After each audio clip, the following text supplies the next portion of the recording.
No canal Adorando em Espírito já possui um áudio falando sobre o diabo, falando sobre Satanás. Mas eu percebo que muitas pessoas ainda têm dúvidas sobre isso. As pessoas saem do sistema religioso, mas o sistema religioso não sai delas. Por isso gravarei agora um áudio mais explicativo sobre isso. E eu tenho certeza que dessa vez todo o restante de fermento que tem na sua mente vai sair. Os textos principais que o sistema religioso usa para manter as pessoas dentro do aprisco sobre esse entendimento do que é Satanás são as passagens que estão em Isaías 14 e Ezequiel 28. Nós vamos ler rapidamente alguns detalhes ali que muitas pessoas não prestam atenção. Mas antes de falar sobre essas duas passagens e muitas outras que também virão, eu queria só lembrar o que Judas falou sobre esses homens que falam do diabo sem entender de fato o porquê ele foi criado. Judas, no seu capítulo 1, ele fala que homens maus, homens ímpios que viriam e iriam diluir a graça do Pai, eles utilizariam o diabo como uma ferramenta principal para enganar as pessoas. No verso 10 ele fala, esses homens, eles dizem mal do que não sabem. Ele chega a falar aqui no verso 10 que esses homens se tornaram animais irracionais, se corromperam tanto que se tornaram animais, não tem mais compreensão das coisas do Pai.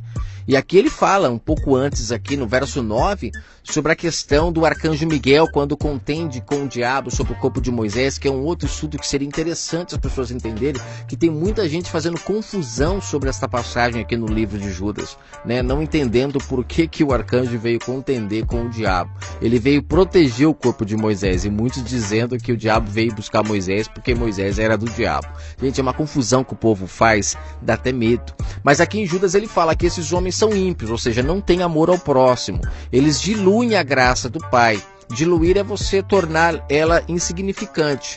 É você colocar tanta lei no meio da graça que a graça começa a ficar insignificante, né?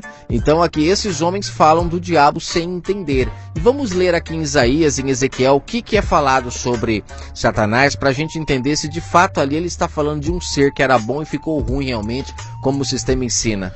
Para eu entrar no assunto, eu gostaria de te fazer uma pergunta, te fazer pensar.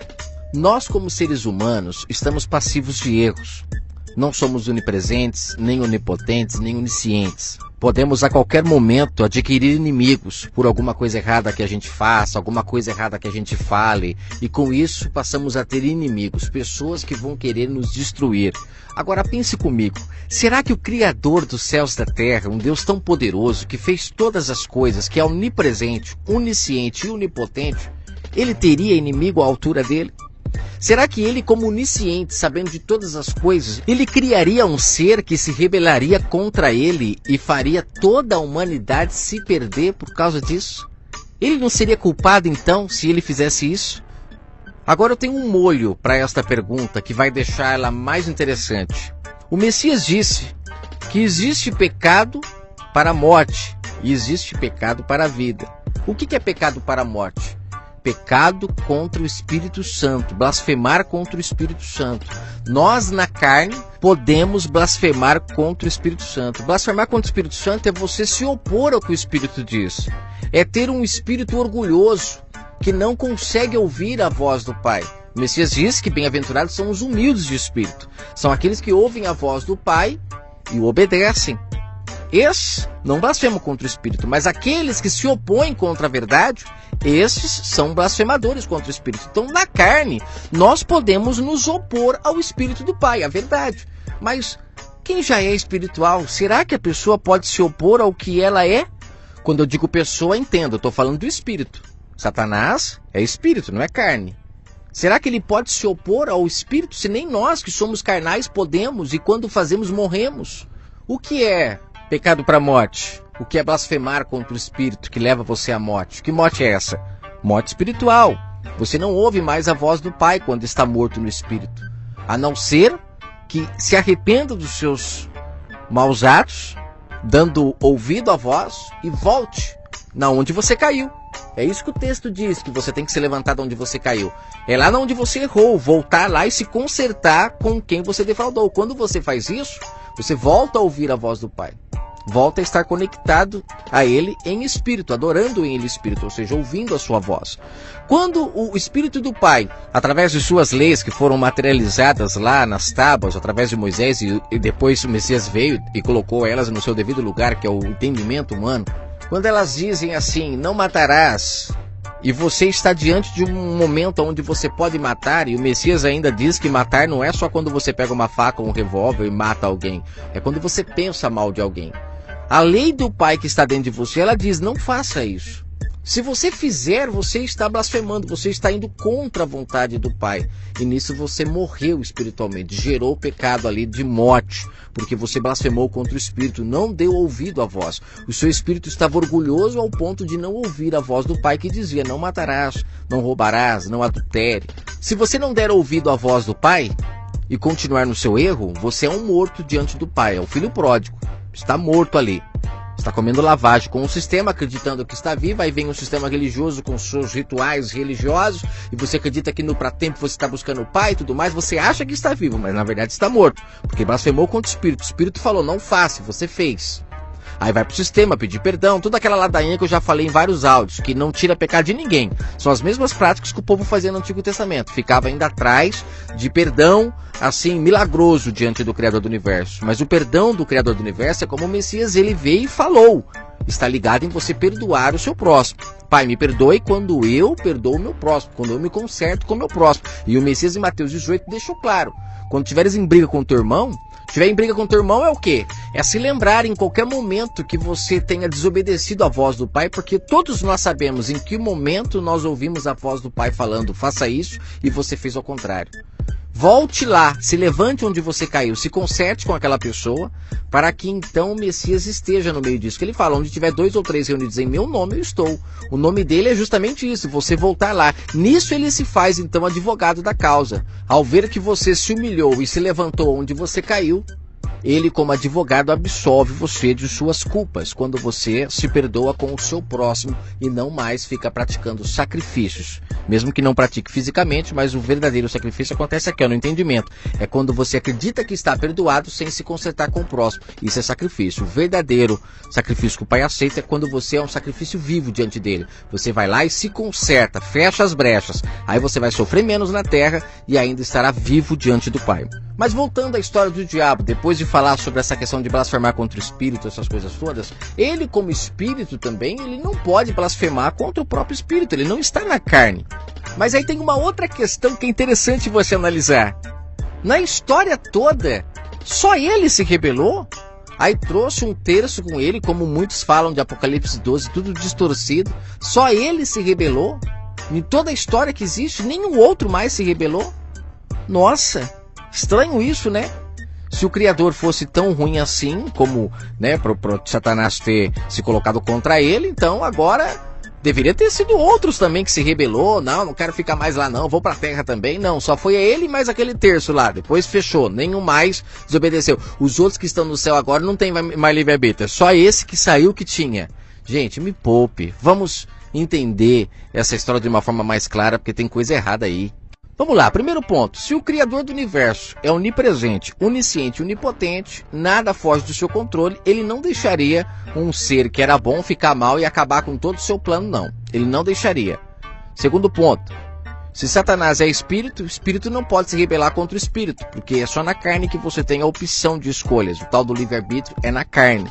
Em espírito você já não tem mais essa opção. Um terceiro ponto também para analisar é a questão de que ele, sendo tão poderoso como ele é, o Criador do Universo, ele não teria inimigo à altura dele, né? Alguém para lutar com ele. Agora vamos ver o que Isaías disse sobre isso. Nós começamos sobre Isaías 14, vamos chegar lá. Mas eu queria que você lesse o que Isaías fala sobre o Criador do Universo. Será que aquela passagem de Isaías 14... ela não está errada não, porque em Isaías 45 ele fala outra coisa. Ele não fala de um ser que era bom e ficou ruim como sendo um diabo, um ser ali que se rebelou contra Deus, né? Não, olha o que ele fala em Isaías 45, no verso 7. Você pode ler todo o capítulo de Isaías 45, que aqui ele está falando sobre a grandeza do Criador do Universo, sobre não existir outro Deus além dele. Ele diz o seguinte no verso 7, através da boca do Pai ele fala: eu formo a luz, isso é o próprio Pai falando pela boca dele. Eu crio as trevas, eu crio, não é alguém que criou, não. O Pai dizendo, eu crio, eu faço a paz e eu crio o mal. Eu, o Senhor, faço todas as coisas. Gente, só que já podia acabar o áudio, né? Mas como eu sei que o fermento é grande, vamos continuar. No livro de Deuteronômio está escrito que o Pai, ele colocou o caminho da bênção e da maldição diante do povo. Então o Pai colocou os dois caminhos. Não foi alguém que se rebelou e criou o caminho do mal. Não, é o Pai que criou os dois caminhos. Mas para poder dar a paga de quem vai pelo caminho do bem ou o caminho do mal, ele cria então Satanás. Ele cria Satanás para isso, para dar a paga de todas as pessoas que escolherem o caminho do mal. E ele fica ao derredor, realmente. Ele foi criado para isso. Você fez coisa errada, você vai pagar, porque ele é justo nessa questão. Ele dá a paga mesmo. E a prova de que ele é muito justo nisso é a história de Jó. Quantas mensagens nós já não ouvimos sobre a história de Jó? Pastores que dizem que o ministério do diabo é ser acusador. O ministério dele é acusar as pessoas diante do Pai. Gente, ele acusa porque ele foi criado para isso. Ele acusa para dizer, Pai, ó, fulano está fazendo coisa errada, posso punir? Tem algumas coisas que ele pode fazer já de bate pronto. Outras, para poder mexer, para poder tocar, ele tem que pedir para quem o criou. Por isso que ele está lá no céu, local que é onde ele tinha sido expulso, né? Nem poderia entrar lá, né? Mas na história de Jó, por incrível que pareça, ele estava no meio dos anjos e conversando numa boa com o Criador. O próprio Criador fala, tá vendo meu servo Jó lá, ó? Aquele ali é fiel. Aí na mesma hora o diabo fala, tudo bem. Ele é fiel, realmente, eu já tentei de tudo. Aquilo que ele pode fazer de bate-pronto, ele já tinha tentado. Aí ele falou, mas você deu riqueza, você deu isso, você deu um monte de coisa, e não vai blasfemar nunca. Aí o Pai deixa ele ir mais profundamente. Ou seja, uma autorização que o Pai deu para ele. É como a polícia ela anda pelas ruas com a sua sirene ligada procurando quem faça o mal. Ela foi criada para isso. Só que se ela não encontra, ela não faz nada. Mas se ela encontrar, ela tem autorização para prender, ou seja, para dar a paga, para punir, para quem sabe assim você aprenda, se conserte. É por isso que a polícia prende as pessoas, para ver se elas se consertam. E o interessante, né, que a polícia, para entrar dentro da casa de alguém, ela tem que pedir autorização para quem criou ela. É o mesmo caso que aconteceu no céu com o caso de Jó. Para mexer em Jó, teve que pedir autorização para o Criador do universo. Que afinal de contas, nem tudo Satanás pode mexer. Tem coisa que ele tem que pedir autorização, porque ele foi um ser criado. Se ele fosse inimigo, ele ia pedir autorização. Por quê, gente? Por quê? Inclusive em 1 Coríntios capítulo 5, uma das passagens que fala de Satanás também, lá Paulo fala para entregar o rapaz que estava tendo relação com sua madrasta para Satanás. Para quem sabe a sua alma se salve. Olha que coisa louca, entregar a alma do rapaz para Satanás, para a alma se salvar. Ué, mas não dizem que quem entrega a alma para Satanás está condenado ao inferno? É que o fermento é tão grande que as pessoas não conseguem entender que Satanás, como ele foi criado para dar a paga às pessoas do mal que elas fazem, quando você está num caminho errado, você recebe as pagas, o sofrimento. E através desse sofrimento, você acaba voltando muitas das vezes para o caminho correto. É aquele cara que está nas drogas e depois de tanto apanhar, de tanto bater a cara, ele acaba voltando para o caminho correto, ou seja, ser um homem direito, porque ele descobre que o caminho errado não dá futuro. É o cara que trai a mulher, trai a mulher, trai a mulher. Uma hora ela descobre, põe ele pra fora de casa, ele perde tudo, até que vai morar debaixo da ponte. Ou seja, todo o sofrimento traz ainda alguma coisa de bom. Aí ele volta a ser um homem honesto, justo, e se acontecer novamente de ter uma outra mulher, pode ter certeza que ele nunca mais a trairá. O sofrimento ensinou ele. Então quando Paulo fala, entregue a Satanás, justamente é isso, deixa ele bater a cara. Ele vai voltar, se não voltar vai se perder, mas quem sabe a sua alma se salve, ainda ele se arrependa dos seus maus caminhos. Então Satanás ele tem uma função no reino do Pai. Só que o sistema religioso coloca ele de forma totalmente invertida do que de fato ele é. Para que as pessoas não consigam compreender que elas são culpadas dos seus próprios erros. E Satanás apenas vem e dá a paga. Ele está ao derredor esperando uma brecha. Ele não pode vir, catar na sua mão e fazer você fazer alguma coisa errada. Ele pode te tentar, porque ele precisa fazer isso. É fazendo isso que ele está te testando, vendo se você está pronta, se você está de fato honrando ao Pai, ouvindo a sua voz. Então quando ele vem e te tenta, ele está nada mais, nada menos do que vendo se você está aprovada ou reprovada. É como uma pessoa que faz regime. De repente ela vê um prato de chocolate ali delicioso, um bolo lindo, e ela consegue resistir, demonstra que de fato ela está conseguindo seguir o regime perfeitamente. Agora, se ela começar a comer o bolo, representa que ela não conseguiu. Então esta é a tentação que ele faz. Mas não se esqueça das palavras do Criador para Caim. Caim, O pecado jaz à porta, cabe a tu dominá-lo, cabe a nós. Você está entendendo isso? Continuo na segunda parte, onde falaremos de Ezequiel 28 e Isaías 14. Agora, com a mente mais aberta, você compreenderá melhor essas passagens. Vamos lá, dando sequência agora à segunda parte do áudio sobre o diabo, lembrando que você precisa ouvir a primeira parte. Não ouça a segunda parte sem ouvir a primeira. Se fizer isso e não entender o que está sendo falado aqui, aí é uma culpa total sua, porque está ali para você ouvir tudo. É como a Bíblia, você quiser pegar um verso isolado, um contexto isolado e criar uma doutrina, você vai ser culpado disso. O livro está todo lá para você não precisar pegar parte. Mas se você quiser, é uma escolha sua, assim como nesse áudio. Você tem que ouvir a primeira parte para depois ouvir a segunda parte.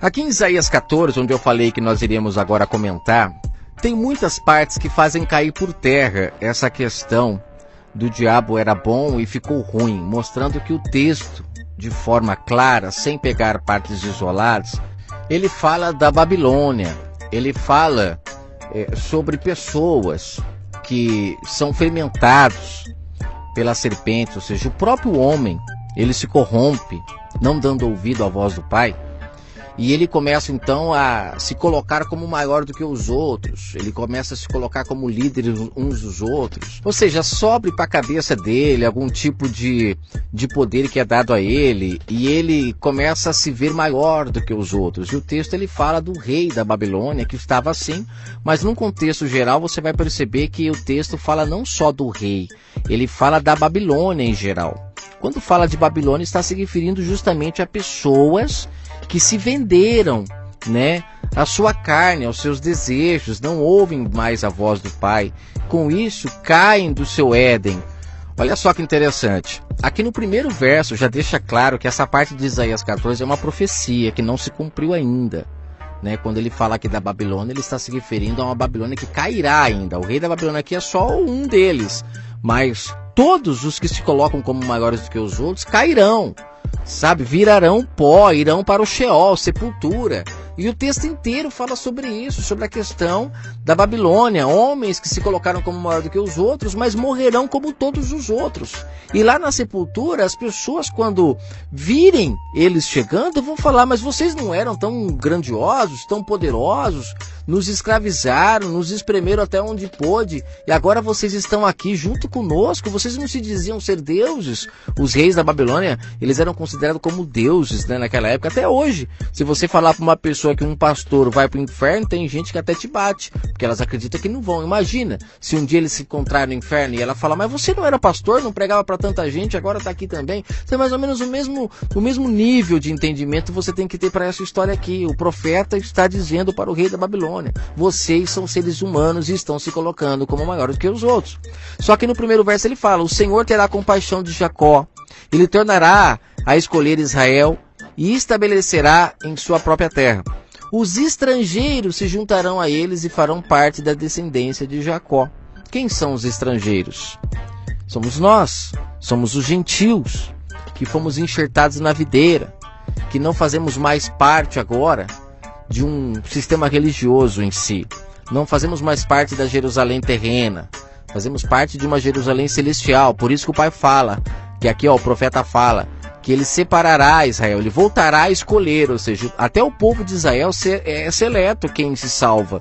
Não são todos que se salvam, igual no caso da mulher samaritana, o caso de Zaqueu. A Bíblia tem poucos exemplos, mas são os que a gente lembra, os próprios apóstolos. Tem lá o cego de Jericó que passou a ver, tem o Bartolomeu, tem aquele rapaz também que Pedro e João curam lá na porta do templo, coxo. Depois tem mais as 5.000 almas que Pedro e João tiram do sistema, eles são presos por causa disso. Tem o Messias lá que repartiu o pão com mais de 5.000 pessoas.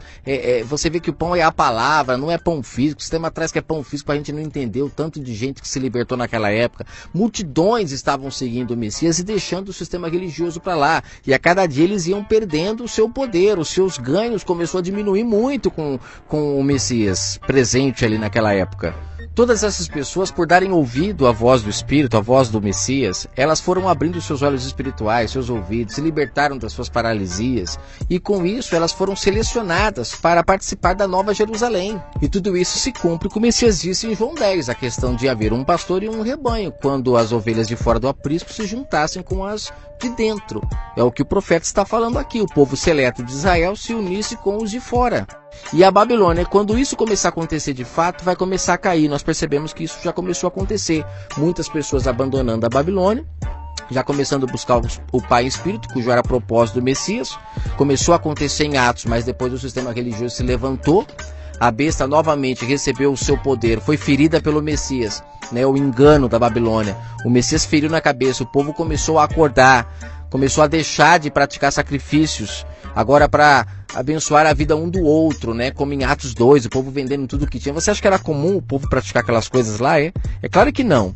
Foi as palavras do Messias que trouxe aquele renovo, aquela vida para aquelas pessoas. Só que o sistema religioso não suportou ficar sem poder, perder a mordomia. Como eu já gravei no áudio aí sobre por que o sistema religioso foca na cruz. Lá eu explico muito bem essa questão, que eles perderam a mordomia, ficaram sem poder. Aí vem a besta, se levanta novamente muito mais poderosa, se unindo com a besta do mar, a besta da terra, e todas as pessoas que haviam sido libertadas pelo Messias, que acordaram em espírito, começaram a morrer novamente pelo ferimento da besta novamente, começaram a ser selados novamente pelo engano, e foi morrendo. Aí, como diz no Apocalipse, são as testemunhas que ainda se levantarão, porque o Pai levantará as testemunhas para lutar contra a besta novamente. Você percebe como tudo faz sentido? Então, quando aqui em Isaías 14 está falando da Babilônia, o profeta está enxergando a maldade daqueles homens. E ele diz para eles aqui, né, como caiu do céu a estrela da manhã. A estrela da manhã, a palavra Lúcifer significa estrela da manhã, né, filha da alva. Ou seja, era uma estrela que estava brilhando no céu, mas que perdeu o seu brilho. A estrela da manhã é aquela estrela que, se você acordar de manhãzinha, ela sempre está lá sozinha, acesa, né? Então ele estava dizendo aqui para o rei da Babilônia que ele era como uma estrela da manhã aos olhos do Pai. Mas ele perdeu o seu brilho porque ele começou a utilizar do poder que foi dado a ele para escravizar as pessoas, gente. É tão nítido. Leia o contexto todo para você entender. Inclusive fala aqui que este rei, né, essas pessoas, elas iriam morrer, iriam para as profundezas do Sheol. Sheol significa sepultura. Você acha que um espírito vai para a sepultura ou ele está se referindo ao rei da Babilônia? Olha só, fala que ele irá ao fundo do abismo, né, no verso 15. Então fala aqui que ele colocou no coração dele que iria subir ao céu, erguer o trono dele acima de Deus e tal. Gente, não é assim que as pessoas fazem quando elas são soberbas.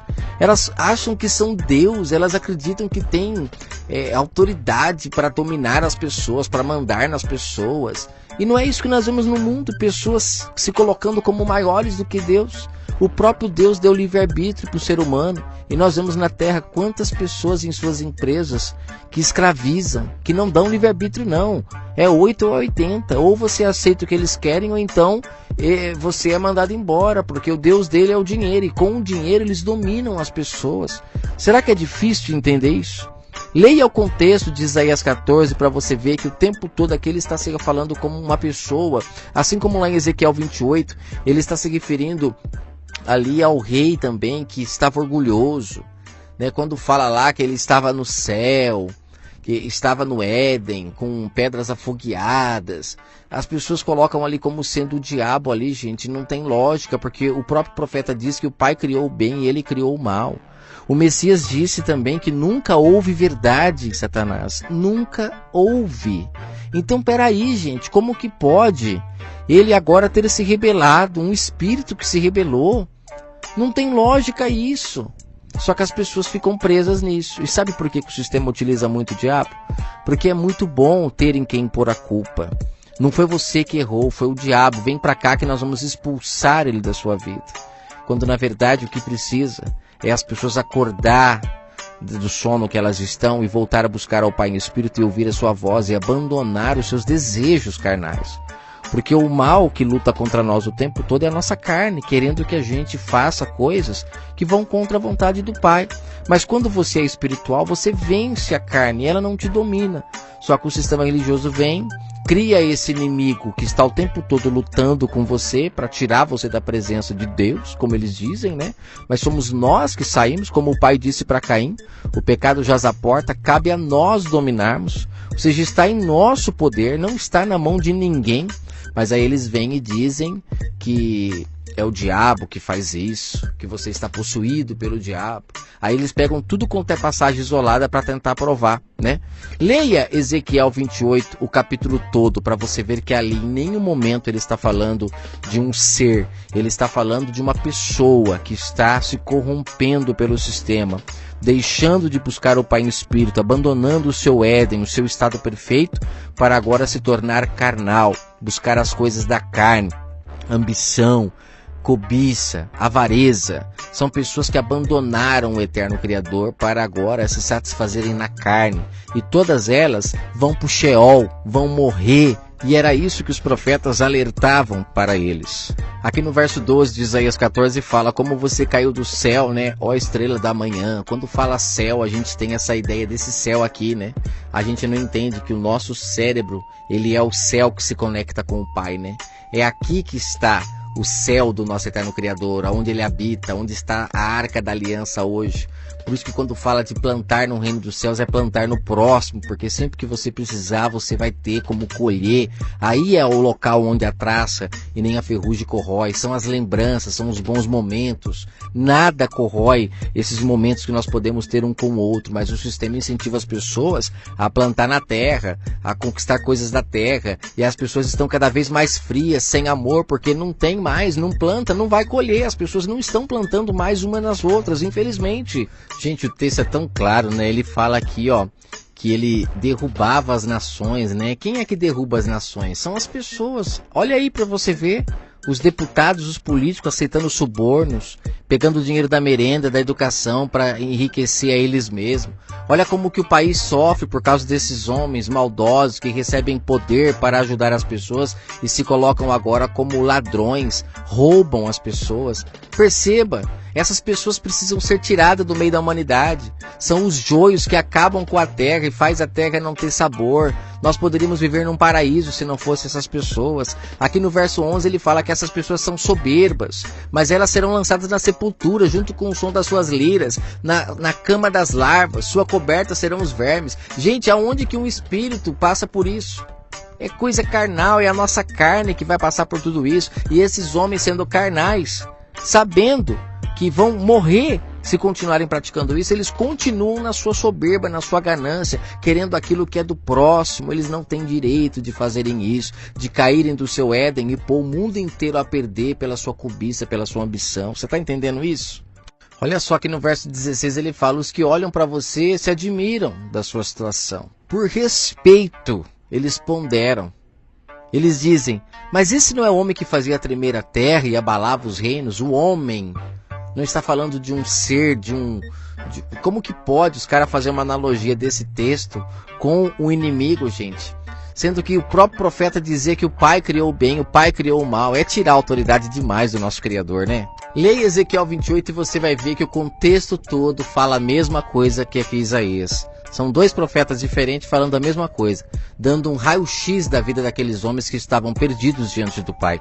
Haviam perdido toda a graça, todo o brilho que eles tinham. Eram estrela d'alva, realmente, Lúcifer, porque Lúcifer significa estrela d'alva, estrela da manhã.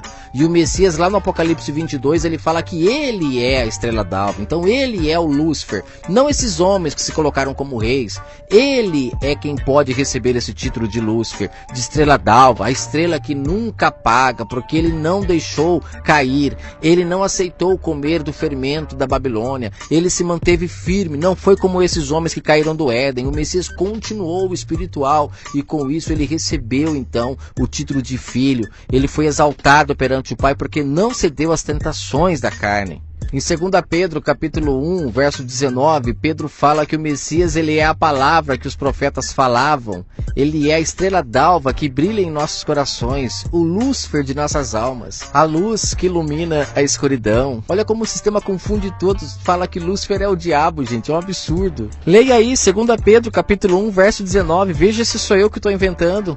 Você pegando agora este raciocínio, você vai pegar todos os textos que falam de diabo na Bíblia e você vai começar a compreender que diabo significa opositor.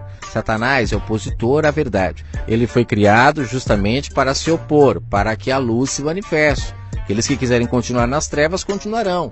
mas é necessário que existam as trevas para que a luz se manifeste. Aí tem a tentação do Messias no deserto, que ali são seus próprios desejos carnais lutando contra o seu eu espiritual, e ele consegue vencer a tentação, adora somente ao Pai, não aos desejos carnais, não aceita os desejos da carne. Por isso que ele foi um servo fiel, aprovado, não cedeu às tentações. Espero ter ajudado. Se quiserem eu gravo a terceira parte, comente aí nos comentários.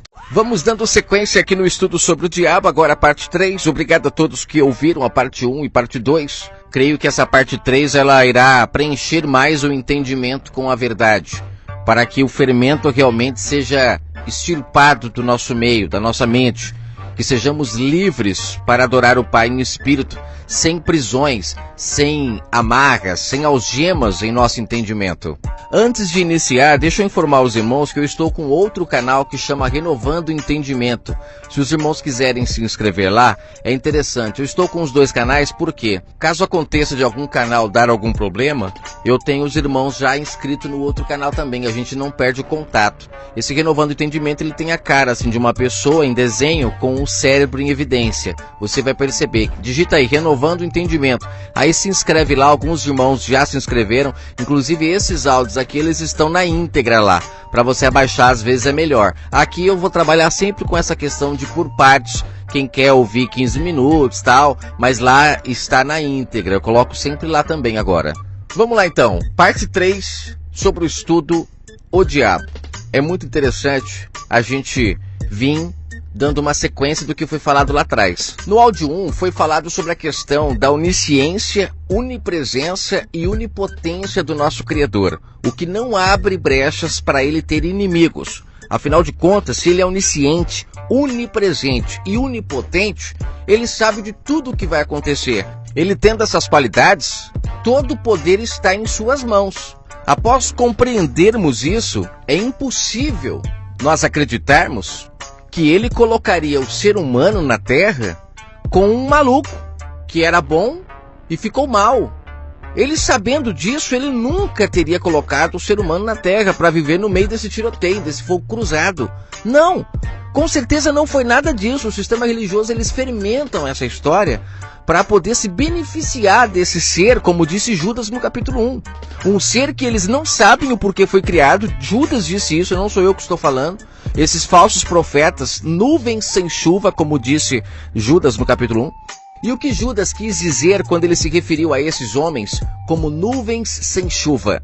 É porque eles dizem que são, dizem que falam em nome do Pai, mas de sua boca não vem chuva. E a chuva aqui representa a palavra do Pai, porque a chuva ela cai sobre a plantação para a plantação dar frutos. Quem é a plantação? Somos nós. Então, quando a palavra pura do Pai cai sobre nós, nós geramos frutos. Agora, se esta palavra que está caindo não é do Pai, nós não geramos frutos. É por isso que lá em Marcos 12, Israel é comparado a uma vinha, onde o Pai planta um lagar e caindo a chuva daria fruto, mas o sistema começou a se beneficiar do fruto. Eles não estavam dando fruto mais para o Criador do Universo, mas sim para estes homens, os falsos profetas, nuvens sem chuva. Mas só para não me estender, deixa eu explicar como é que eles se beneficiavam do fruto. As pessoas faziam mal umas para as outras e ao invés de se consertarem umas com as outras, elas iam sacrificar. E quando chegavam para sacrificar, elas tinham que comprar o animal. Então aqueles homens, eles se beneficiavam dos problemas das pessoas. Você entende? O Messias, quando veio, ele falou tudo ao contrário. Vai e se conserta com teu irmão. Chega de sacrifício, o Pai quer obediência. Mas a maioria das pessoas não entendiam. Estavam muito fermentados por aqueles homens. E sobre a história do diabo, esses homens, eles usam essa história de forma fermentada para manipular as pessoas, para gerar medo nelas. E com isso, elas ficam escravas nas mãos dos falsos profetas. Eles utilizam muito essa história para se beneficiar. Perceba como eles agem. Eles colocam na mente das pessoas que quem a faz pecar é o diabo. E o diabo só faz isso porque ele se tornou inimigo de Deus. Ele foi contra o Criador lá no céu, e aí se rebelou, o Pai colocou ele para fora e junto com ele trouxe ainda 1/3 dos anjos. Gente, analisando friamente, o Criador então ele deve ter algum defeito. Porque para o anjo ter se rebelado contra ele e ainda ter conseguido fazer a cabeça de mais 1/3 dos anjos. Gente, imagina 1/3 dos anjos, não é pouca coisa não, hein? Não é pouca coisa não. É muito anjo que foi contra o Criador também. E por quê? Agora eu te pergunto, existe livre-arbítrio entre os anjos? Só aconteceu uma vez na história de um anjo se rebelar, os outros não têm livre-arbítrio mais.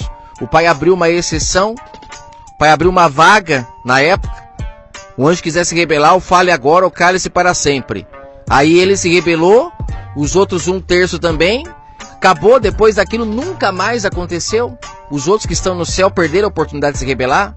Será que o Pai, ele não é amor, ele não é perfeito ao ponto de alguém querer negá-lo? Só que com essa história contada desse jeito que eu acabei de falar, porque é isso que o sistema diz que aconteceu. Um anjo era bom, ficou ruim, se rebelou, como se existisse livre-arbítrio entre os anjos.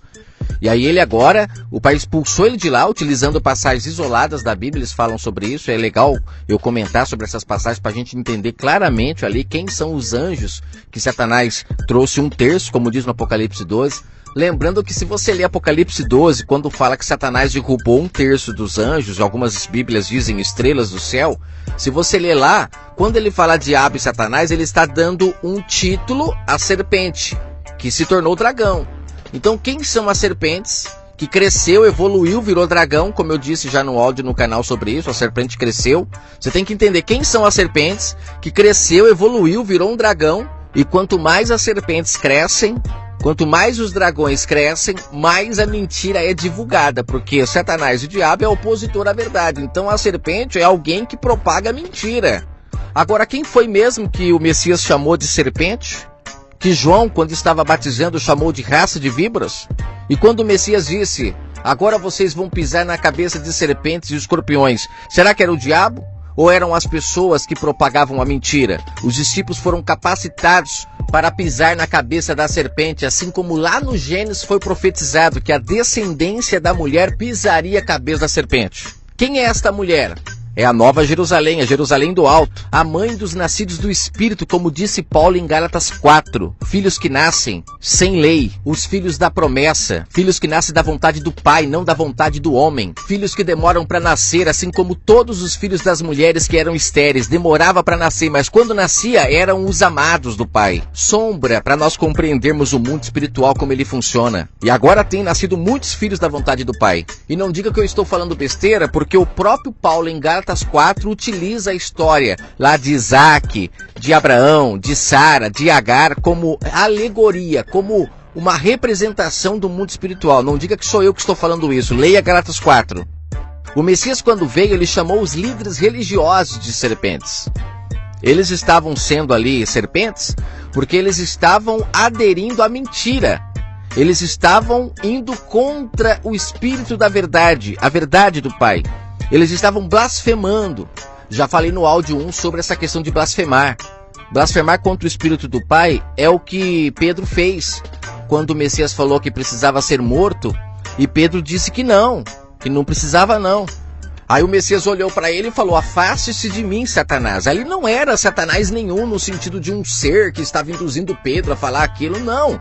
Era o próprio Pedro que, por estar ainda fermentado, ele não conseguia compreender que o Messias precisava colocar fim a todo aquele sistema religioso para que as pessoas pudessem se salvar. Porque aquele sistema religioso, eles estavam trazendo escuridão na mente das pessoas. Elas não estavam se consertando umas com as outras, elas estavam totalmente com as mentes obscurecidas, escravizadas na mão daqueles homens que estavam fazendo elas de capachos. As pessoas estavam carregando fardos enormes por causa daqueles ensinamentos daqueles homens. E o Messias precisava morrer para colocar fim naquilo. E quando ele diz isso para os seus discípulos, Pedro levanta e fala, não, Senhor, tenha compaixão de ti.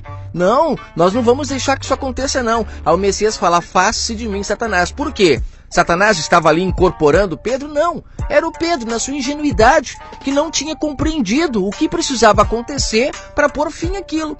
Então, naquele momento, Pedro ele se tornou um Satanás no sentido de opositor, porque nós não podemos esquecer que Satanás, diabo, significa opositor à verdade, significa um adversário. Você está entendendo?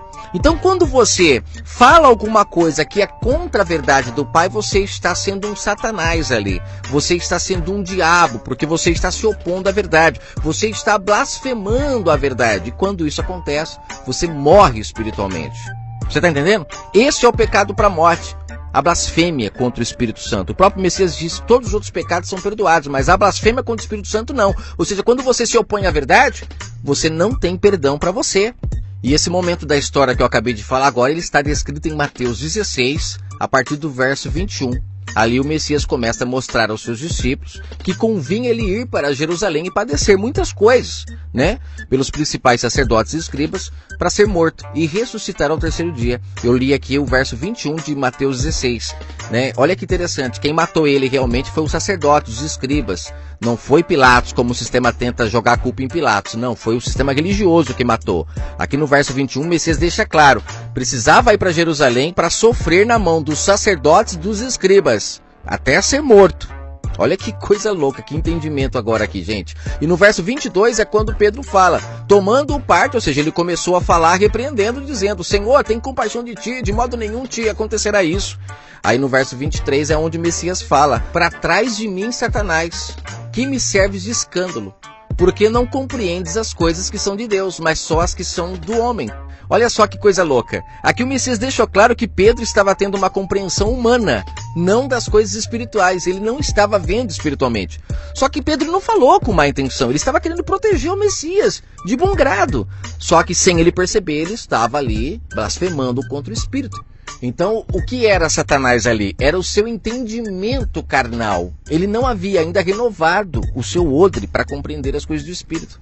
Então tem muita gente que às vezes você olha e fala assim, nossa, mas ele é tão bonzinho, será que ele ensina ou engana? Você só vai saber se você for espiritual para compreender as coisas do Espírito e poder analisar. Porque se você não for espiritual, você pode muitas das vezes estar ouvindo um homem que é carnal, mas como ele é tão bonzinho, ele quer só o bem, então você não percebe que ele tem o espírito do engano nele, ou seja, ele está blasfemando contra a palavra. É necessário nascer do Espírito para você poder discernir todas as coisas, como Paulo diz, quem é espiritual discerne todas as coisas, e ele disse isso em 1 Coríntios capítulo 2, verso 15. Quem são as serpentes? São os homens enganadores que fazem as pessoas caírem do seu Éden, perderem o seu brilho diante do Pai. Aí falando em cair do Éden, né? Eu já tenho vários áudios no canal que eu falo que o Éden é o estado pleno do homem, onde o homem tem controle de suas atitudes. Os frutos que ele gera, automaticamente ele come e ele acaba gerando, são os frutos espirituais. E esses são os que não morrem diante do Pai. São aqueles que podemos dizer que são 144 mil, não se contaminaram com mulher. A mulher é a Babilônia, que fermentava. É a serpente, é o dragão. Fermentavam as pessoas, tirando delas a consciência do Criador do Universo, fazendo elas pender para a carne, a serem ambiciosas, avarentas, egoístas, você está entendendo? E o principal, fazendo elas não se consertar um com o outro. Porque aí eles criaram essa religião onde as pessoas sacrificavam, coisas que os profetas falavam contra, que as pessoas estavam desobedecendo o Criador do Universo. Isaías chega a falar no capítulo 66 que o pai nunca pediu sacrifício nenhum. E ele chega a dizer que quem mata um animal perante o pai é como quem mata um homem e vai pagar caro quem faz isso. Ah, você acha que eu estou mentindo? Isaías 66, versículo 3. Quem mata um boi é como quem tira a vida de um homem. Quem sacrifica um cordeiro é como o que degola um cão. Quem oferece uma oblação é como quem oferece sangue de porco. Quem queima incenso em memorial é o que bendiz a um ídolo. Também esses escolhem os seus próprios caminhos e a sua alma se deleita nas abominações. Que abominações? Abominações que foram infiltradas da Babilônia para dentro lá de Israel. Israel foi levado a cativo muitas vezes, eu falo isso no áudio, por que o sistema foca tanto na cruz? Ouça esse áudio, lá eu narro o que Estevão falou em Atos 7, quando ele fala que o povo de Israel não sacrificou ao Criador do Universo no deserto, como o sistema insiste em dizer que é. Não, Estevão deixa claro em Atos 7 que não foi ao Criador do Universo que eles sacrificaram, foram aos ídolos que eles aprenderam a adorar na Babilônia, e o pai deixou, o pai se afastou, inclusive, para eles continuarem com as abominações deles. E Ezequiel, no capítulo 8 e 9, fala sobre essas abominações. Leia lá para você ver. Pelo jeito eu vou ter que gravar a parte 4 para dar sequência nesse estudo. Creio que ele está muito interessante. Finalizarei lendo Ezequiel 28. Eu comentei há pouco tempo agora que o Éden é o estado perfeito do homem, é quando o homem come da árvore da vida e ele se mantém sendo espiritual.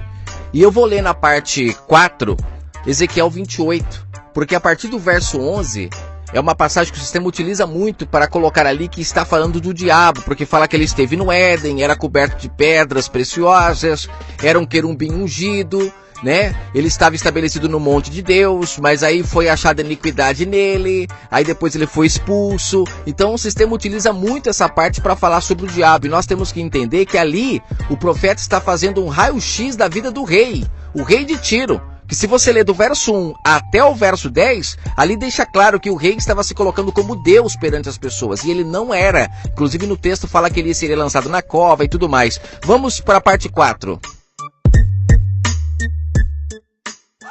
Vamos agora dar sequência ao estudo com o tema O Diabo.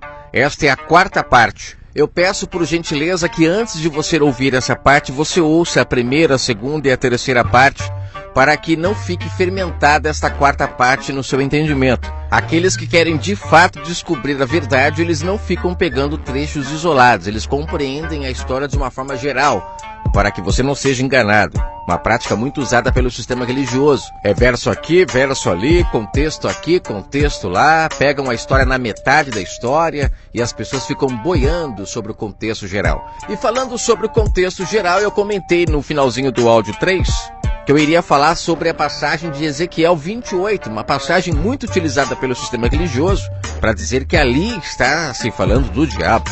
E será que está mesmo? Vamos desvendar esse mistério neste áudio, parte 4. No primeiro áudio falei sobre a onisciência, onipotência e onipresença do Criador, o que não abre brecha para ele ter inimigos, pois inimigos só tem quem não tem essas três qualidades: onisciência, onipotência e onipresença. Se o Pai tem essas três qualidades, todas as brechas sobre a questão de ter inimigos, elas caem por terra. Não existe, a não ser que nós queiramos diminuir o nosso Criador, como disse Paulo em Romanos 1. Transformar o ser incorruptível em algo corruptível. Sabe qual é a parte mais ilógica de toda essa história? É um Criador que manda nós amarmos os nossos inimigos ter um inimigo. E aí não tem jeito, né? Cada vez que a gente vai se aprofundando mais na história, a gente vai percebendo que não tem base todo esse fermento da religião. As pessoas só acreditam nisso porque elas não procuram conhecer a verdade. Como disse Paulo em 2 Tessalonicenses capítulo 2. O Pai deixaria o povo no engano. Paulo deixou claro isso, porque eles não procuravam a verdade. E muitos até preferem realmente continuar nesse engano, porque é muito bom ter em quem pôr a culpa. O ser humano sempre fez isso. Desde lá do Éden, ele coloca a culpa nas pessoas. Ele sempre acha um culpado. Foi a mulher que tu me deste, foi a serpente, e por aí vai. Ninguém quer assumir a culpa, dizer eu errei, eu errei. Eu vou lá, eu vou me consertar, eu vou fechar essa brecha. E o principal, né, em Mateus 18, o Messias fala que ele só está no meio de pessoas que têm essa coragem de ir se consertar com seu irmão. E se a pessoa não aceitar, ela chama uma testemunha, mas ela faz o possível para se consertar. E o Messias diz, aonde tiver 2 ou 3 pessoas reunidas nesta questão de calçar a cara, de ir lá, de pedir perdão, aí sim ele está no meio. Não no sentido religioso, mas entre pessoas que têm coragem de assumir as suas culpas. Quando as pessoas caem em si e começam a praticar este verdadeiro evangelho, que é o sacrifício vivo, é calçar a cara e consertar os seus erros, quando as pessoas fizerem isso, de fato o mundo vai mudar. Mas enquanto as pessoas ficarem colocando as suas culpas nas costas de outras pessoas, infelizmente, nada vai mudar no mundo, porque as brechas não serão fechadas. E nós precisamos fechar as brechas para o mal não entrar. Aí talvez você diga, aí você acabou de falar que o mal ele vai entrar na pessoa. Gente, eu não digo que o mal não existe. Eu espero que você tenha compreendido isso em todos os áudios que eu gravei até agora. Eu não estou dizendo que o mal não existe. O que eu quero deixar claro é que o sistema religioso deturpa a função do mal. O porquê o Pai criou o mal, como Isaías disse no capítulo 45, e eu já li lá no primeiro áudio. O Pai diz, através da boca do seu profeta, eu criei o mal, eu criei as trevas. Então o Pai criou e tem uma função essa criação. Esse lado obscuro que o sistema traz como algo que se rebelou contra o Pai e hoje tem o objetivo de fazer as pessoas se prejudicarem para poder ir para o inferno, tudo isso é uma verdadeira invenção do sistema religioso. Porque o próprio mal, como eu já disse também, se eu não me engano no áudio 1 ou 2, ele serve para alertar as pessoas dos seus erros. Quando as pessoas estão sofrendo o prejuízo de suas maldades, aí sim o mal entra. É o que está escrito, o mal está ao nosso derredor esperando uma brecha. Então quando ele encontra, ou seja, quem deu a brecha? Fomos nós. Aí sim ele vem e nos pune. Você plantou, você vai colher. A colheita má é o mal que dá, a colheita boa é o Pai que dá. E isso deixa claro no nosso entendimento um reino perfeito, onde o Pai trabalha de forma equilibrada. Ele não prejudica ninguém e nem ao mesmo tempo ele faz bem para ninguém que não merece. Está em nossas mãos a escolha. O Pai disse para Caim, Caim, cabe a tu dominar o pecado. Cabe a você, o pecado jaz à porta. O mal está ao derredor, esperando você falhar. Quando você falhar, ele vai te punir. Mas se você dizer não, se você se controlar e fechar as brechas, o mal não entra. Porque o mal não pode entrar onde ele não tem permissão para entrar. Por isso que lá na história de Jó, o pai permite o mal a entrar mais profundamente ali na vida de Jó, porque ele diz que a riqueza, ele diz que a saúde fazia com que Jó não blasfemasse. E o pai falou, então, pode mexer. Autorização. Olha só que reino equilibrado. O pai dando autorização para ele aprofundar mais. Ué, o cara não blasfema, deixa eu me aprofundar mais. Aí põe doença, aí ele fica pobre, um monte de coisa para ver se ele blasfema. Aí nós temos que imaginar assim, né? Então o pai, ele agiu com maldade ali na vida de Jó? Não, gente. Como nós vamos ser aprovados se nós não formos testados? Como saber o que é palha e o que é ouro?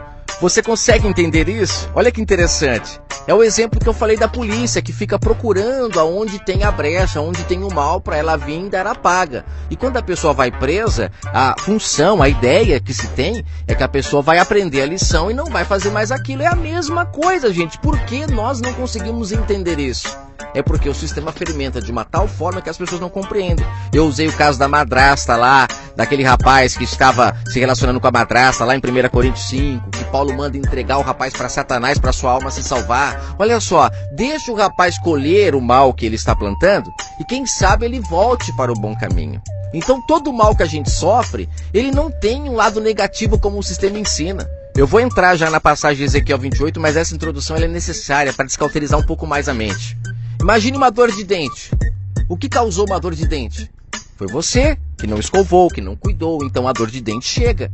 Aí você vai no dentista. Então você percebe que a dor, o sofrimento trouxe para você a memória de que você não está cuidando. E aí você passa a cuidar. Então você percebe, é o mesmo caso. É aquela dor de barriga que você tem, é aquela dor no peito, aí você procura um médico. Então a dor ela é um sintoma de que você está caminhando pelo lado errado e você precisa voltar e se consertar. Então é um reino equilibrado, onde tudo funciona harmoniosamente. Só que aí vem um sistema, as pessoas vão para a igreja desempregada, doente, um monte de coisa, eles falam que é o diabo, gente, pelo amor de Deus. Não, essas são as ferramentas que o Pai criou para mostrar para você que você está no caminho errado.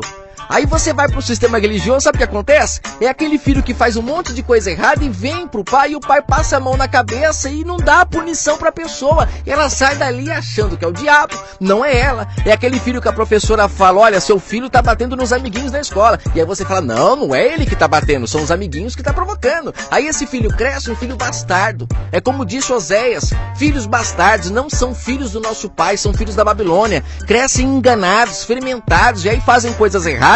São punidos pela lei da semeadura e os líderes religiosos são capazes de falar que não. É como se eles dissessem assim, esse negócio de lei de semeadura não existe não. O seu filho plantou arroz e está colhendo arroz, mas o certo era colher feijão. Gente, é um absurdo isso que eles falam. As pessoas precisam aprender com os seus erros, aprender. Tá doendo? O que tá acontecendo? O filho não fala com você? A mulher foi embora? Você tem que acordar. É você que não plantou, é você que não regou, é você que não foi atrás, é você que não cuidou. O pai está te mostrando através da frieza deles que você precisa dar um cobertor para eles, cuidar melhor, para que você possa colher. Isto é plantar no reino do Pai. E você fica plantando na terra, onde a traça e a ferrugem corrói, onde o ladrão rouba. O Pai quer que você plante na mente das pessoas. É ali que está o reino do Pai. A arca da aliança está ali, a presença dele está ali. Faça por merecer. Traga boas lembranças à sua esposa, para quando ela quiser se separar de você, ou quando aparecer o Ricardão, ela vai lembrar, não, mas meu marido é tão carinhoso, meu marido é tão amoroso, ele é tão gente boa comigo, ele cuida de mim, para que eu vou abandonar um homem tão bom desse? O meu pai é um paizão, ele me leva para passear, ele me leva para chupar um sorvete, o meu pai tá sempre do meu lado, por que eu vou ouvir o conselho desse drogado, dessa pessoa que o pai dele não deu calor para ele, não alimentou o espírito dessas pessoas com coisas boas e agora estão colhendo. Aí eles falam que é o diabo, e as pessoas não crescem, o seu espírito não se purifica, porque esta carne nossa, ela serve para purificar o nosso espírito. Quando a gente está fazendo alguma coisa errada, a carne sente dor. Isso é uma demonstração de que você tem que se consertar, voltar para o seu Éden, porque quando você volta para o Éden, não tem choro. É como está escrito, a lágrima não existe no reino espiritual do Pai, a não ser se for de alegria, porque as pessoas que estão no Éden, elas sabem aonde plantam, como plantam, e elas sabem o que estão colhendo, porque as pessoas estão acordadas. Por isso Paulo dizia, desperta tu que dormes. As pessoas estão dormindo, e esses homens, esses abutres, eles se alimentam dessas pessoas mortas, porque todo mundo quando vai para um sistema religioso, quando está com problema, eles ficam nesse negócio de expulsar demônio, de fazer isso, fazer aquilo, e nessas pessoas ficam dando dinheiro para eles, elas passam a fazer parte desse clube social, desses homens que são os capetas, eles vivem da desgraça da pessoa. Acorde, as pessoas precisam voltar a buscar o Criador do universo dentro de si, não fora de si pela boca desses homens. Nuvens sem chuva, como disse Judas no capítulo 1.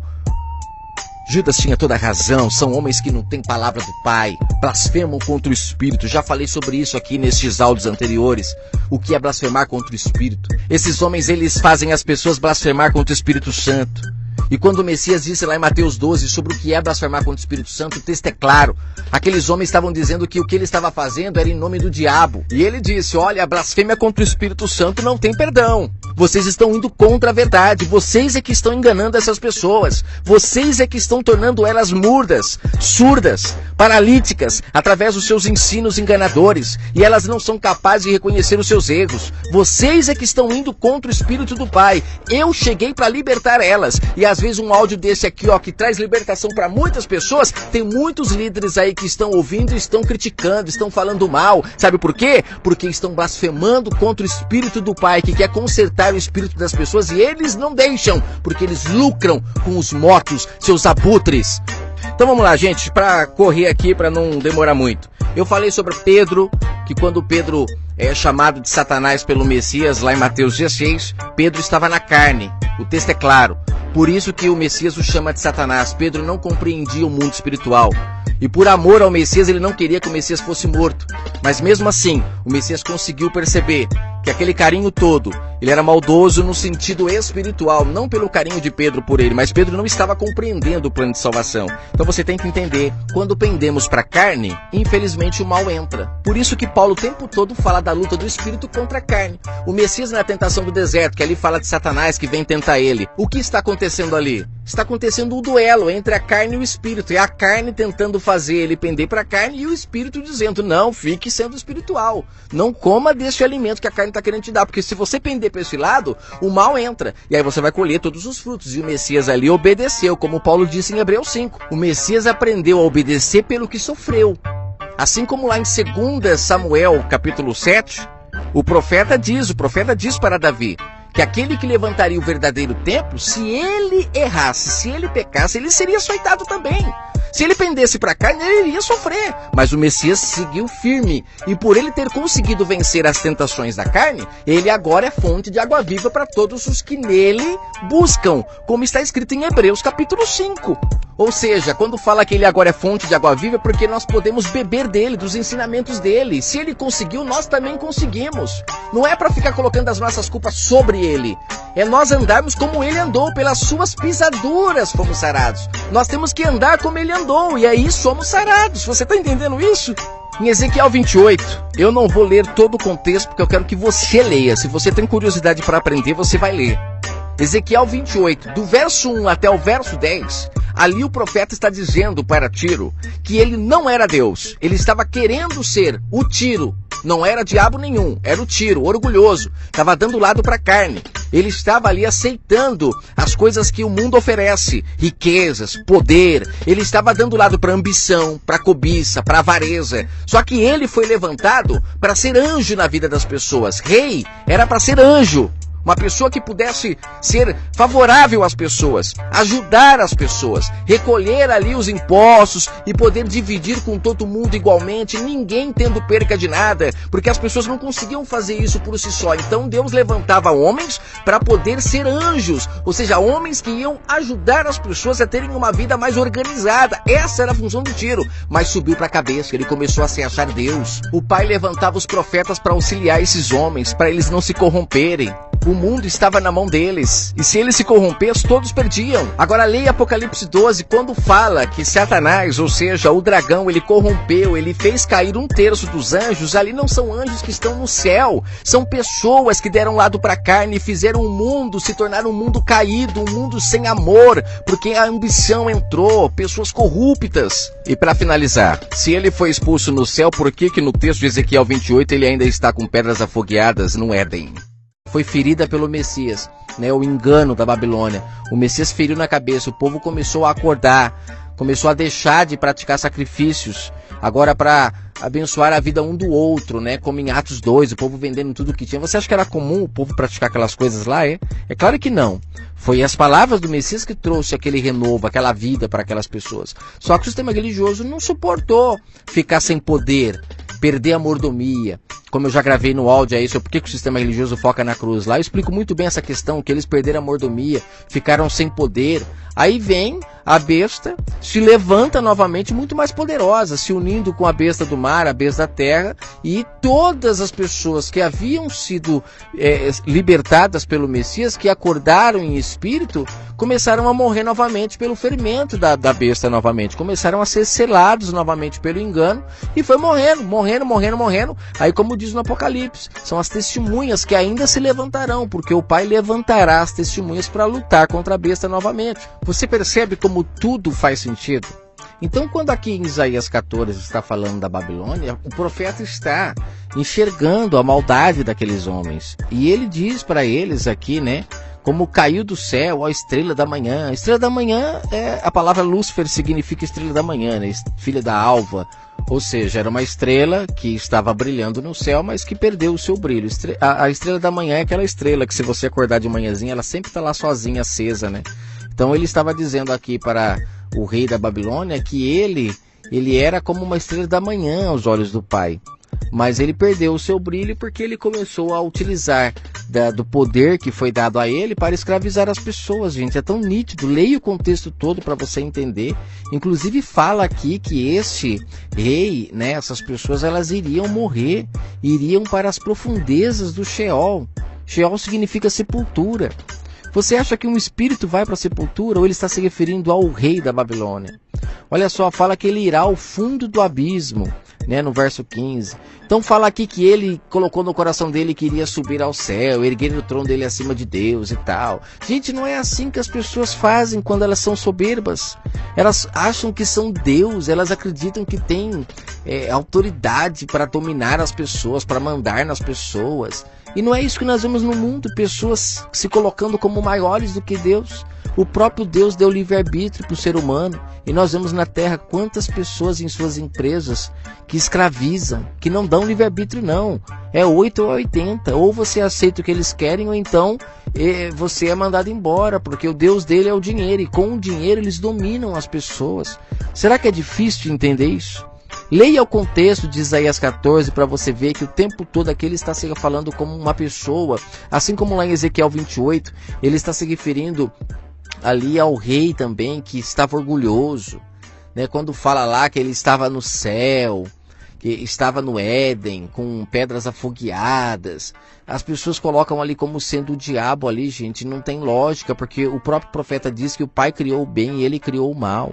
O Messias disse também que nunca houve verdade em Satanás. Nunca houve. Então, peraí, gente, como que pode ele agora ter se rebelado, um espírito que se rebelou? Não tem lógica isso. Só que as pessoas ficam presas nisso. E sabe por que o sistema utiliza muito o diabo? Porque é muito bom ter em quem pôr a culpa. Não foi você que errou, foi o diabo. Vem pra cá que nós vamos expulsar ele da sua vida. Quando na verdade o que precisa é as pessoas acordar do sono que elas estão e voltar a buscar ao Pai em Espírito e ouvir a sua voz e abandonar os seus desejos carnais. Porque o mal que luta contra nós o tempo todo é a nossa carne, querendo que a gente faça coisas que vão contra a vontade do Pai. Mas quando você é espiritual, você vence a carne e ela não te domina. Só que o sistema religioso vem, cria esse inimigo que está o tempo todo lutando com você para tirar você da presença de Deus, como eles dizem, né? Mas somos nós que saímos, como o pai disse para Caim, o pecado jaz à porta, cabe a nós dominarmos. Ou seja, está em nosso poder, não está na mão de ninguém. Mas aí eles vêm e dizem que é o diabo que faz isso, que você está possuído pelo diabo. Aí eles pegam tudo quanto é passagem isolada para tentar provar, né? Leia Ezequiel 28, o capítulo todo, para você ver que ali em nenhum momento ele está falando de um ser. Ele está falando de uma pessoa que está se corrompendo pelo sistema, deixando de buscar o Pai em Espírito, abandonando o seu Éden, o seu estado perfeito, para agora se tornar carnal, buscar as coisas da carne, ambição. Primeira parte, não ouça a segunda parte sem ouvir a primeira. Se fizer isso e não entender o que está sendo falado aqui, aí é uma culpa total sua, porque está ali para você ouvir tudo, né? É como a Bíblia, você quiser pegar um verso isolado, um contexto isolado e criar uma doutrina, você vai ser culpado disso. O livro está todo lá para você não precisar pegar parte. Mas se você quiser, é uma escolha sua. Assim como nesse áudio, você tem que ouvir a primeira parte para depois ouvir a segunda parte.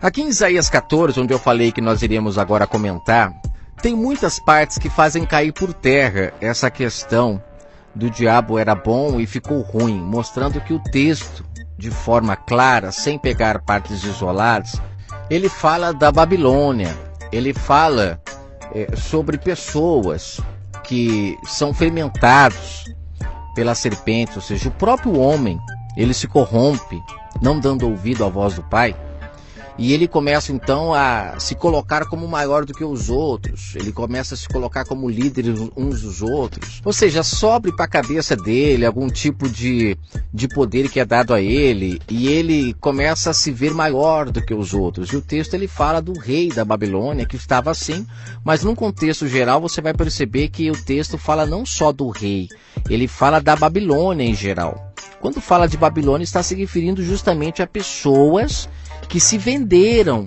né, a sua carne, aos seus desejos, não ouvem mais a voz do Pai.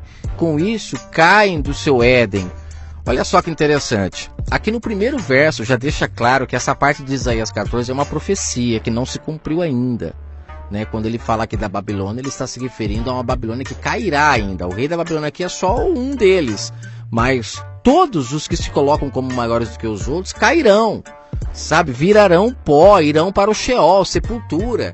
E o texto inteiro fala sobre isso, sobre a questão da Babilônia. Homens que se colocaram como maior do que os outros, mas morrerão como todos os outros.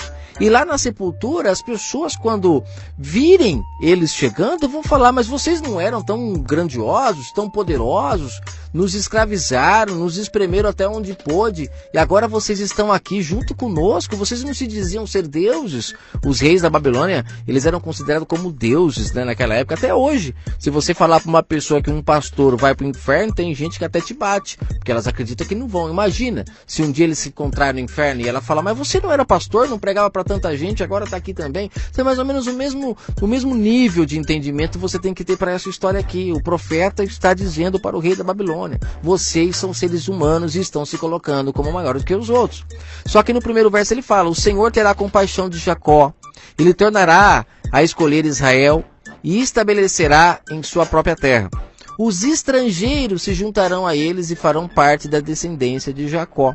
Quem são os estrangeiros? Somos nós, somos os gentios, que fomos enxertados na videira, que não fazemos mais parte agora de um sistema religioso em si.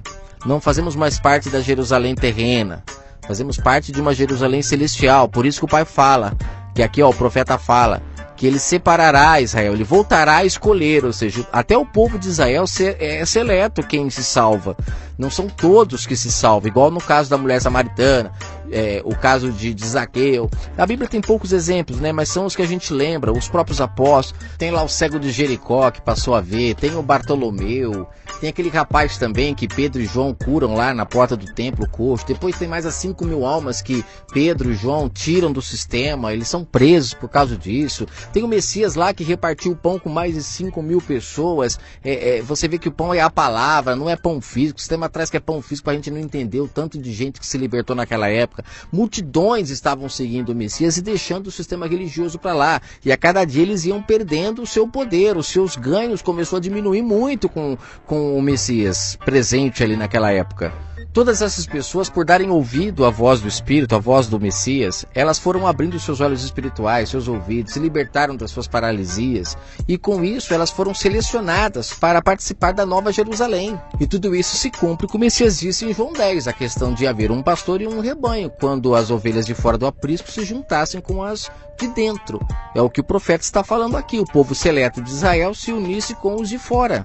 E a Babilônia, quando isso começar a acontecer de fato, vai começar a cair. Nós percebemos que isso já começou a acontecer. Muitas pessoas abandonando a Babilônia, já começando a buscar o Pai em Espírito, cujo era propósito do Messias. Começou a acontecer em Atos, mas depois o sistema religioso se levantou. A besta novamente recebeu o seu poder. No canal Adorando em Espírito já possui um áudio falando sobre o diabo, falando sobre Satanás. Mas eu percebo que muitas pessoas ainda têm dúvidas sobre isso. As pessoas saem do sistema religioso, mas o sistema religioso não sai delas. Por isso, gravarei agora um áudio mais explicativo sobre isso. E eu tenho certeza que dessa vez, todo o restante de fermento que tem na sua mente vai sair.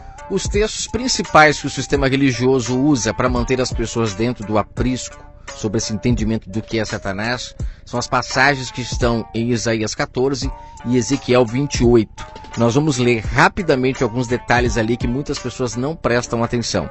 Mas antes de falar sobre essas duas passagens e muitas outras que também virão, eu queria só lembrar o que Judas falou sobre esses homens que falam do diabo sem entender de fato o porquê ele foi criado. Judas, no seu capítulo 1, ele fala que homens maus, homens ímpios que viriam e iriam diluir a graça do Pai, eles utilizariam o diabo como uma ferramenta principal para enganar as pessoas. No verso 10 ele fala, esses homens, eles dizem mal do que não sabem. Ele chega a falar aqui no verso 10 que esses homens se tornaram animais irracionais, se corromperam tanto que se tornaram animais, não tem mais compreensão das coisas do Pai. E aqui ele fala, um pouco antes aqui no verso 9, sobre a questão do arcanjo Miguel, quando contende com o diabo sobre o corpo de Moisés, que é um outro estudo que seria interessante as pessoas entenderem, que tem muita gente fazendo confusão sobre esta passagem aqui no livro de Judas, né? Não entendendo por que o arcanjo veio contender com o diabo. Ele veio proteger o corpo de Moisés, e muitos dizendo que o diabo veio buscar Moisés porque Moisés era do diabo. Gente, é uma confusão que o povo faz, dá até medo. Mas aqui em Judas ele fala que esses homens são ímpios, ou seja, não têm amor ao próximo. Eles diluem a graça do Pai. Diluir é você tornar ela insignificante. É você colocar tanta lei no meio da graça que a graça começa a ficar insignificante, né? Então aqui esses homens falam do diabo sem entender. E vamos ler aqui em Isaías, em Ezequiel, o que é falado sobre Satanás, para a gente entender se de fato ali ele está falando de um ser que era bom e ficou ruim realmente, como o sistema ensina. Para eu entrar no assunto, eu gostaria de te fazer uma pergunta, te fazer pensar. Nós, como seres humanos, estamos passivos de erros. Não somos onipresentes, nem onipotentes, nem oniscientes. Podemos a qualquer momento adquirir inimigos por alguma coisa errada que a gente faça, alguma coisa errada que a gente fale, e com isso passamos a ter inimigos, pessoas que vão querer nos destruir. Agora pense comigo, será que o Criador dos céus e da terra, um Deus tão poderoso, que fez todas as coisas, que é onipresente, onisciente e onipotente, ele teria inimigo à altura dele?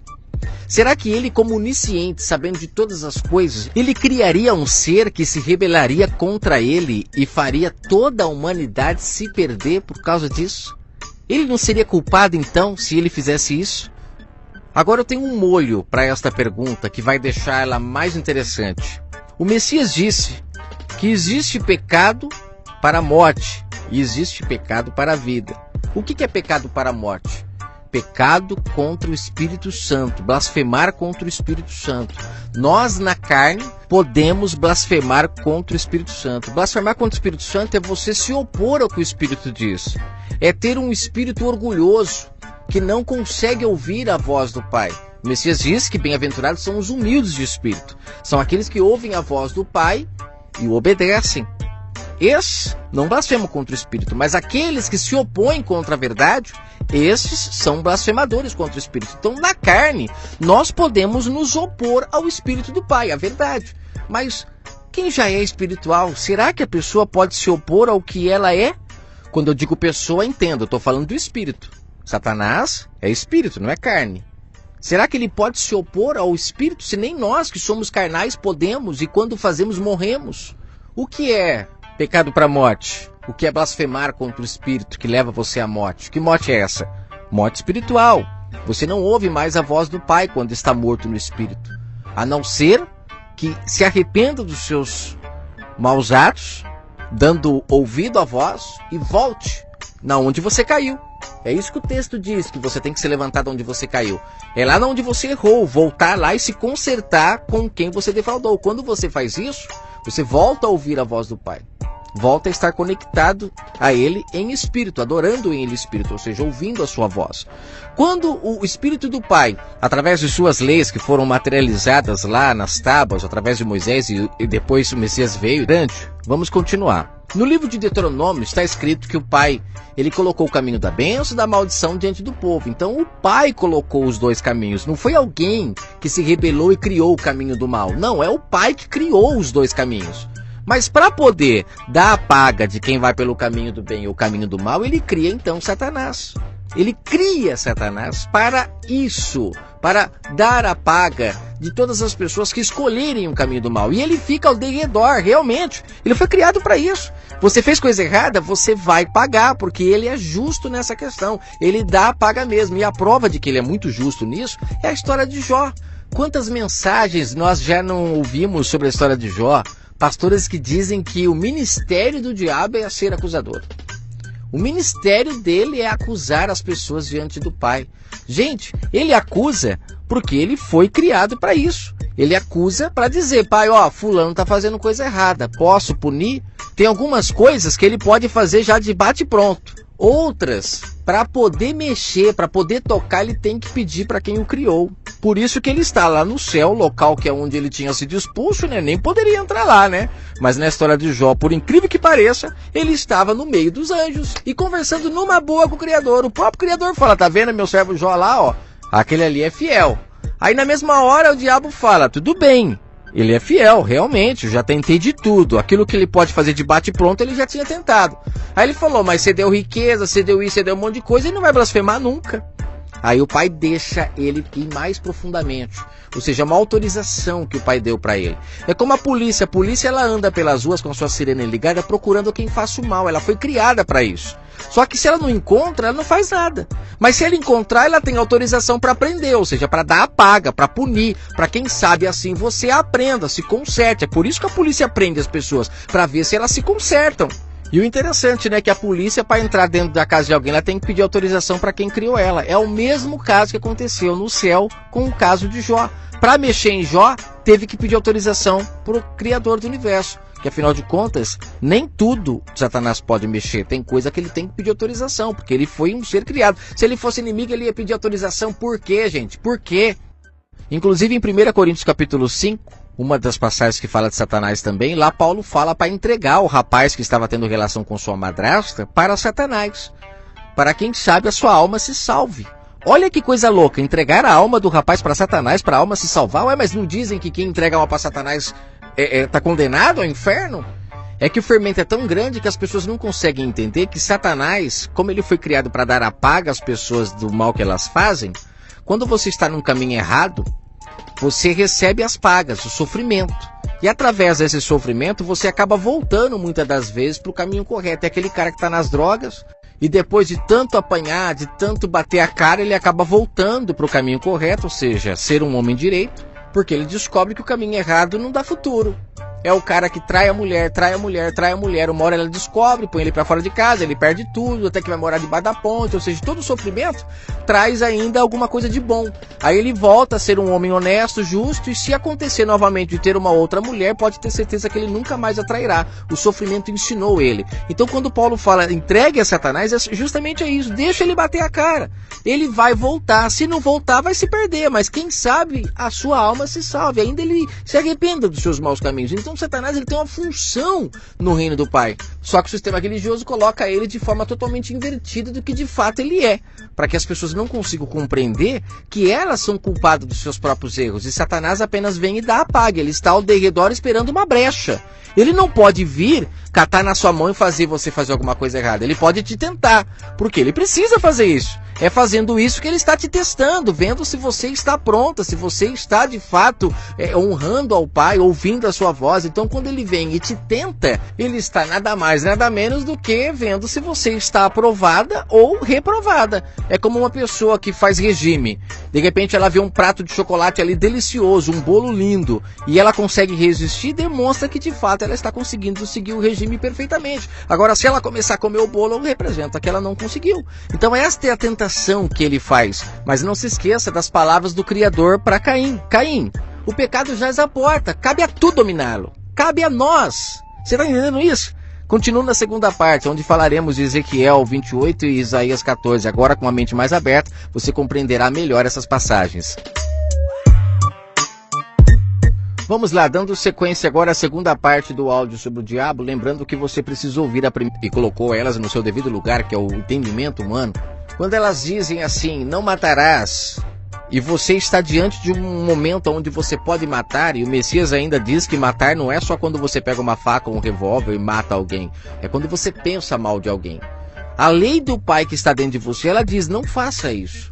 Se você fizer, você está blasfemando, você está indo contra a vontade do Pai. E nisso você morreu espiritualmente, gerou pecado ali de morte, porque você blasfemou contra o Espírito, não deu ouvido à voz. O seu espírito estava orgulhoso ao ponto de não ouvir a voz do Pai que dizia, não matarás, não roubarás, não adultere. Se você não der ouvido à voz do Pai e continuar no seu erro, você é um morto diante do Pai, é o filho pródigo, está morto ali. Está comendo lavagem com o sistema, acreditando que está vivo, aí vem um sistema religioso com seus rituais religiosos, e você acredita que no pra-tempo você está buscando o Pai e tudo mais, você acha que está vivo, mas na verdade está morto, porque blasfemou contra o Espírito falou, não faça, você fez. Aí vai pro sistema pedir perdão, toda aquela ladainha que eu já falei em vários áudios, que não tira pecado de ninguém. São as mesmas práticas que o povo fazia no Antigo Testamento. Ficava ainda atrás de perdão, assim, milagroso diante do Criador do Universo. Mas o perdão do Criador do Universo é como o Messias, ele veio e falou. Está ligado em você perdoar o seu próximo. Pai, me perdoe quando eu perdoo o meu próximo, quando eu me conserto com o meu próximo. E o Messias em Mateus 18 deixou claro. Quando tiveres em briga com o teu irmão, tiver em briga com teu irmão é o quê? É se lembrar em qualquer momento que você tenha desobedecido a voz do Pai, porque todos nós sabemos em que momento nós ouvimos a voz do Pai falando, faça isso, e você fez ao contrário. Volte lá, se levante onde você caiu, se conserte com aquela pessoa, para que então o Messias esteja no meio disso. Que ele fala, onde tiver 2 ou 3 reunidos em meu nome, eu estou. O nome dele é justamente isso, você voltar lá. Nisso ele se faz então advogado da causa. Ao ver que você se humilhou e se levantou onde você caiu, ele como advogado absolve você de suas culpas, quando você se perdoa com o seu próximo e não mais fica praticando sacrifícios. Mesmo que não pratique fisicamente, mas o verdadeiro sacrifício acontece aqui, no entendimento. É quando você acredita que está perdoado sem se consertar com o próximo. Isso é sacrifício. O verdadeiro sacrifício que o Pai aceita é quando você é um sacrifício vivo diante dele. Você vai lá e se conserta, fecha as brechas. Aí você vai sofrer menos na terra e ainda estará vivo diante do Pai. Mas voltando à história do diabo, depois de falar sobre essa questão de blasfemar contra o Espírito, essas coisas todas, ele como Espírito também, ele não pode blasfemar contra o próprio Espírito, ele não está na carne. Mas aí tem uma outra questão que é interessante você analisar. Na história toda, só ele se rebelou? Aí trouxe um terço com ele, como muitos falam de Apocalipse 12, tudo distorcido. Só ele se rebelou? Em toda a história que existe, nenhum outro mais se rebelou? Nossa, estranho isso, né?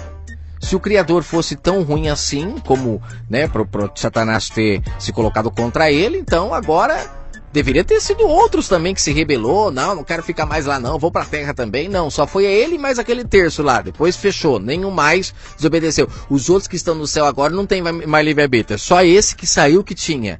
Gente, me poupe. Vamos entender essa história de uma forma mais clara, porque tem coisa errada aí. Vamos lá, primeiro ponto. Se o Criador do Universo é onipresente, onisciente, onipotente, nada foge do seu controle, ele não deixaria um ser que era bom ficar mal e acabar com todo o seu plano, não. Ele não deixaria.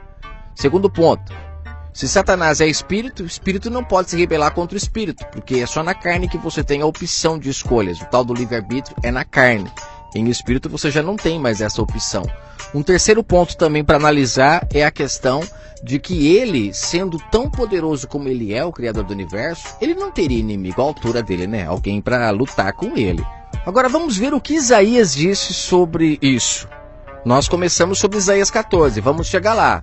Mas eu queria que você lesse o que Isaías fala sobre o Criador do Universo. Será que aquela passagem de Isaías 14... ela não está errada não, porque em Isaías 45 ele fala outra coisa. Ele não fala de um ser que era bom e ficou ruim como sendo um diabo, um ser ali que se rebelou contra Deus, né? Não, olha o que ele fala em Isaías 45, no verso 7. Você pode ler todo o capítulo de Isaías 45, que aqui ele está falando sobre a grandeza do Criador do Universo, sobre não existir outro Deus além dele. Ele diz o seguinte no verso 7, através da boca do Pai ele fala: eu formo a luz. Isso é o próprio Pai falando pela boca dele. Eu crio as trevas. Eu crio, não é alguém que criou. Não, o Pai dizendo, eu crio. Eu faço a paz e eu crio o mal. Eu, o Senhor, faço todas as coisas. Gente, só que já podia acabar o áudio, né? Mas como eu sei que o fermento é grande,